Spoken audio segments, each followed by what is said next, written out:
exit poll results. These are surveys that we've done of voters who voted on Election Day, as well as the tens of millions of voters who voted prior to Election Day. This is a representative sample of the overall electorate. David Chalian, some brutal numbers for President Biden right there, Dan, and I have to say... And, like, none of the information is super helpful or very illuminating about, like, what the final tally is, because not everyone has fucking voted yet, but it does not stop you from asking people what you've heard. Josh Earnest said that looking at exit polls is like hooking up with your ex. You know you shouldn't do it. You do it anyway. You feel terrible afterwards, and it's just sort of like this awful ritual that you're doomed to repeat. On Election Day, what is like a day in the life? Like you're waking up, obviously, what if you're like, I was asleep the whole time?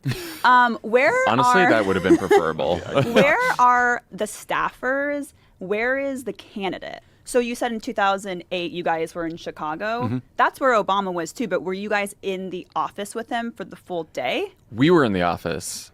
Tommy and I were in the office. He was not in the office. He voted. Yeah, he was home and then he voted. Didn't Bill Ayers come to his... So this is the funny story. So Jen Psaki is with the press pool. They're all waiting to watch Obama go in and vote. This guy named Bill Ayers shows up. Bill Ayers was a huge point of controversy in this election because he was part of an organization called the Weather Underground back in the day. We have a great podcast here at Crooked Media called Mother Country Radicals that's about this. Domestic terrorist group. Yeah. Blew shit up, right? And they had a relationship. For the greater good. For the fuck. Debatable. So anyway, moving forward. So they knew each other back in the day. They were socially friends at the University of Chicago. Some might say they were palling around. Yeah, palling around terrorists, as Sarah Palin famously said. So he shows up, and that was like the big brouhaha of the day. Is Psaki emailing and being like, "Well, funny story. Bill Ayers is here." Was that an accident? Oh yeah. Yeah. Oh shit. Yeah. We, as far as I remember, just like sat in that office and were just like refreshing news websites from like 5 a.m. until they called it. So you're saying you're mostly doing nothing except for reading exit polls that may or may not confirm what you don't or don't want to hear. Correct. So you're gossiping. you're just gossiping. Yeah. That's a much better analogy. Is just gossiping, just chit-chat. Which sounds honestly very fun. So okay, Fabs, you were speechwriter. Mm-hmm. Where in the timeline have you written a concession or what's the other word? Oh no, victory speech. Speech. We had 3 speeches. You have 3. What's the other one? I don't know. Too close. Inconclusive. Yeah, inconclusive. Too close. I didn't forget you guys did that. That sucks. Yeah. There's a lot of. Did you ever watch Veep?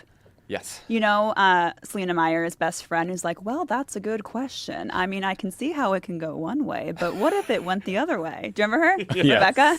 She was so annoying. And that's what I imagine. It really that models is. like a candidate friend quite well, by the way. Yeah, 100%. So are there any times during that day where you're editing speeches based off of what's happening? How does that process work? Are you on the phone with Obama? Are you working with your team? How does that work? So maybe a week before Election Day, we started to write the drafts of the election night speeches.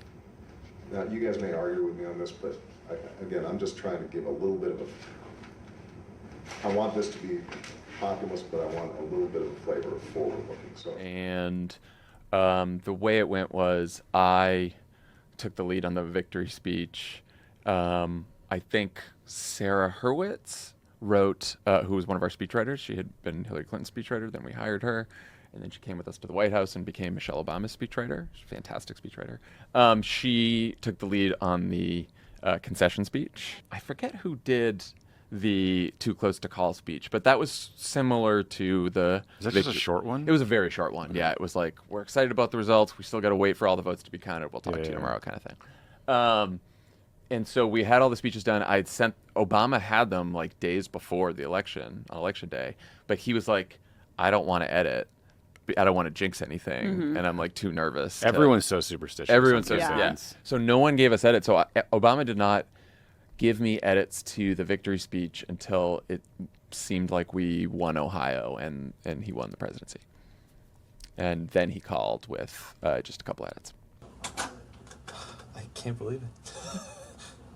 It's unbelievable. It looks really good. You feeling good? Right now it is.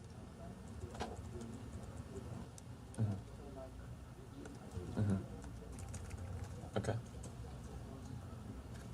Okay. Okay. Oh, and one paragraph up, Axe had one edit.